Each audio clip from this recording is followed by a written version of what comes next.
Eubank Jr, Conor Benn is going down this Saturday, the 15th of November. This is the rematch. Eubank Jr won the first fight back in April. Epic, classic British battle. Do you know what I mean? We all loved it. First of all, before we get into this rematch, give me your overview on the first fight. Where'd you place that fight in terms of like British greatest fights of all time? We would have thought before the fight that this would be better than their father's fights, that first fight between the two. That thing's one of the best fights we've ever seen. And I think it'll be a great fight this Saturday night as well.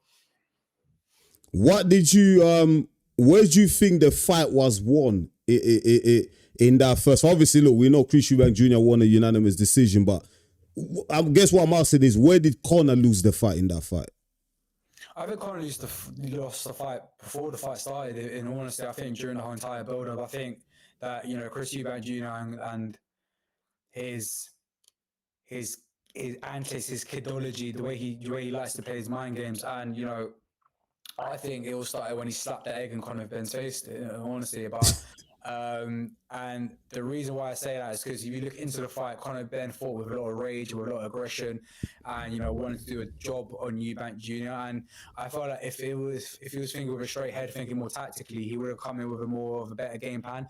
Then again, he said he threw the game plan out the window after the first round or two. So it looks like both fighters never actually went with the game plans at hand.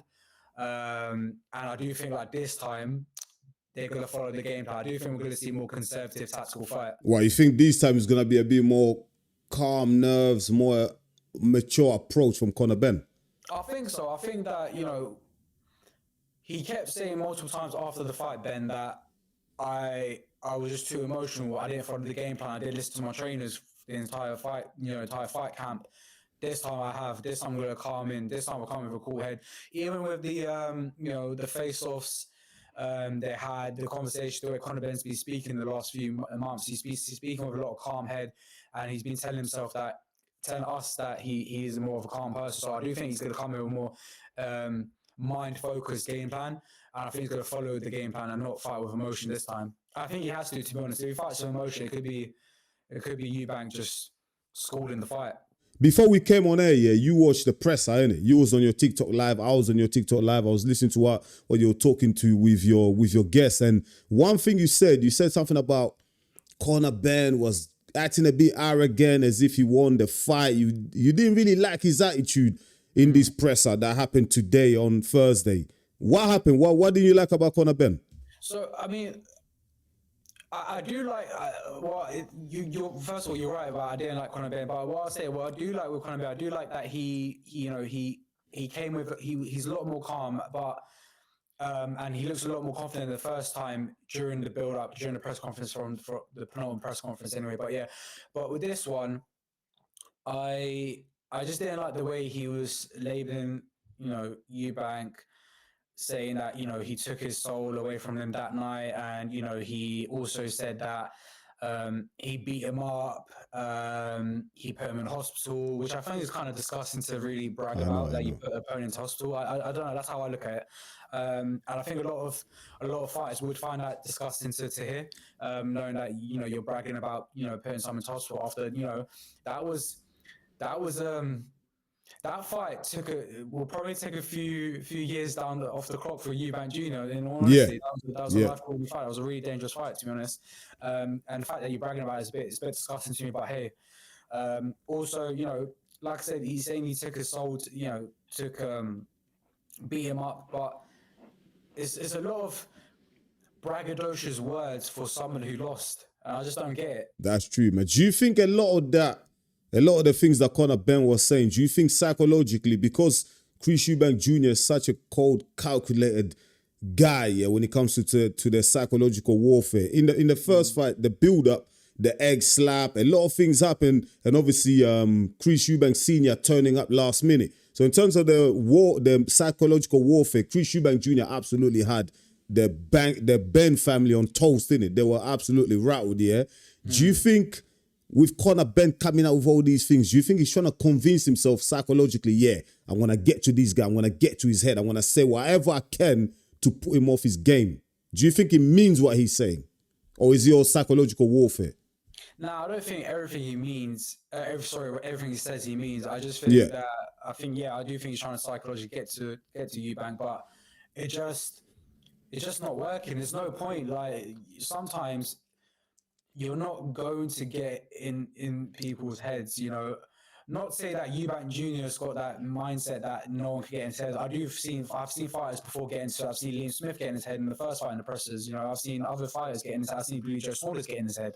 You know, so I'm not saying that Eubank's indestructible, but in this scenario, Conor Benn cannot get into Chris Eubank Jr.'s head like he should have learned it by now. It's like trying to get into Alexander Usyk's head to me in this scenario. It's just like no one can do it, so there's no point. Sometimes you just gotta be ready, be war ready, and not think about being witty or trying to get in the psychological warfare. I think rather than trying to, I suppose, then your opponent's psychological warfare, I think you should just sharpen and build on your own, and that's what I think Conor Benn hasn't really been doing this time around, or this time enough. But we'll see. Yeah, listen, I know you ain't got much time. I don't wanna hold you up. I need a prediction from you. But before you give me a prediction, tell the viewers of EMGM Sports how you see this fight going. How does it develop when both men get into that ring? Give us a picture here, the scenarios, what's gonna happen, and give us your prediction as well. How does this fight plan out, and also how does it end? And yeah, just go on, bro. Go on. Break it all down. Yeah, so I watched the first fight a few days ago, and I was looking at what Eubank was doing, because I know Eubank was said a few times that he'd been watching the first fight and seeing what he done well, what he didn't do. What he did well was straight punches, was the 1-2s. I mean, the jab was working for the first first half of the fight, and he was kind of dictating the pace of the fight as well, with the tempo of his jab and the pace of the jab and the ferociousness of the jab, decided when to throw harder, when to tap. I also like the way he was conducting his footwork in the entire fight. Fight from the back foot. When Eubank Jr. was luring Conor Benn to come in, and he was fighting the back foot, Conor Benn was walking himself into shots which Eubank capitalized. I also think the left hook. I would like to see Eubank's left hook be more consistent in this fight as well. And also there was a few times where he landed an uppercut, which was really successful.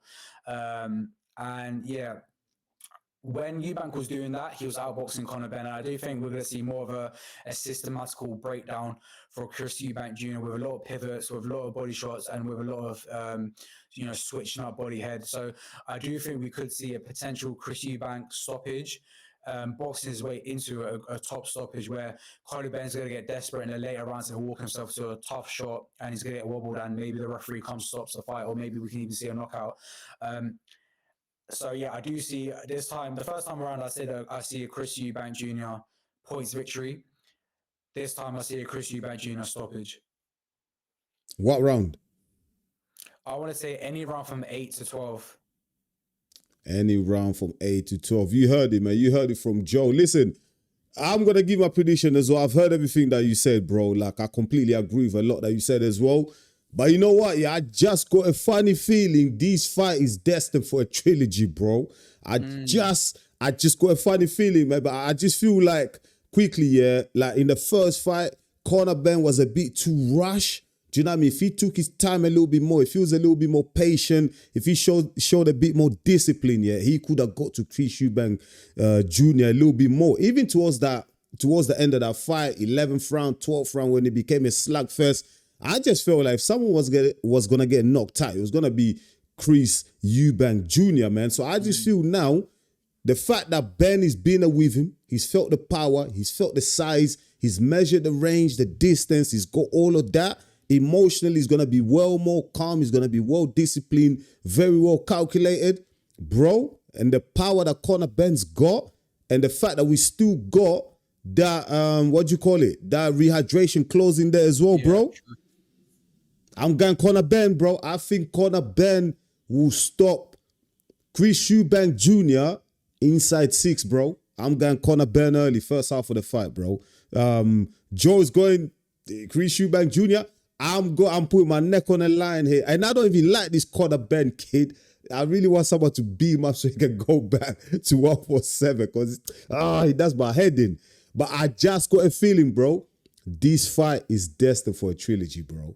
What do you think of that? Do you know what? Conor Benn said he's not doing a trilogy, even if it happens, regardless of the win. Bullshit, So I don't know. bullshit, Oh, bullshit. Too much money on the I table, mean, bro. Come yeah, on, man. maybe. Depends on the match, Trilogy, doesn't it? bro. Trilogy goes to Wembley, bro. 90,000, bro. Maybe. Turkey Depends on the a la match, shit. doesn't it, bro? Big money, bro. Come on, man. Do you know what I mean? So, Joe, your guy and Chris Eubank Jr., you can't change it now. It's too late. I'm going to be keeping it now on your TikTok, bro. Don't you dare do it live, I'll be and do a consistent, last minute change, bro. Like, Nah. my people, post-fight reaction is going to be me and Joe, innit? We're going to come back on a Sunday. We're going to break it all down, yeah? Hopefully, we're going to improve on the sound as well. Apologies for the sound. Joe is not in his usual studio. So we're going to sort all that out. By the way, before you go, Joe, just tell the people them where to find you, you know, where you are. Just give them everything that they need. Obviously, I'm also going to leave the links on the description as well. But tell the people them, you know, let them know.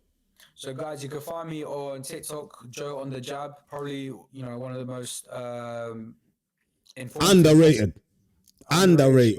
One of the most informative boxing pages out there. If you like boxing content, boxing banter, you know, boxing, you know, forums, live conversations, so on and so forth, that's the place to go. If you enjoy boxing, you enjoy that page, right? And also, we've got a channel called The Squared Circle. We haven't been that consistent with uploading, but if you watch, you know, some of the videos, then you'll see what we're about. So yeah, those are the two channels. Please do drop follow me. A great deal, man. Yeah, definitely. Listen, my people, man. If you support Enzo the realest in the game, and if you support EMGM Sport, listen, man, go and follow Joe on the Jab on TikTok. Big in the game. Like I said, underrated stuff there, man. These boxers, promoters go to Piers Morgan, don't know shit about boxing. You go, Joe, bro, these guys don't make no goddamn sense, man. Do you know what I mean? Joe, let me just make this clear. Joe was one of the first people that when I first started creating content on regarding boxing, I reached out to him within minutes. He replied back. Do you know what I mean? No ego, no pride. He just supported, man. So for me, I'm telling everyone, man, if you follow EMGM Sport, you're subscribed, go follow Joe. You know what I mean? Go follow him right now on TikTok. I'll leave the links in the description. So make sure you go check him out. Joe, thank you so much for coming on, man. I know it's late, do you know what I mean? But I really wanted you to do this prediction with me because it's been a while since you came to EMGM. So I really appreciate you, bro. Thanks for coming on, bro. Nah, bro. Thank you for having me. I really enjoyed it, bro. I'll definitely be on in a few days' time after the fight, man. Bro, you're welcome here anytime, bro. Like, this is your home anytime, man. Do you know what I mean? Yeah? All right, Joe, I appreciate you, man. Listen, my people, don't forget, smash the likes, hit the subs if you're new to the channel. I really appreciate it. I'll be back real soon. Until then, stay blessed. Peace. One. Peace out.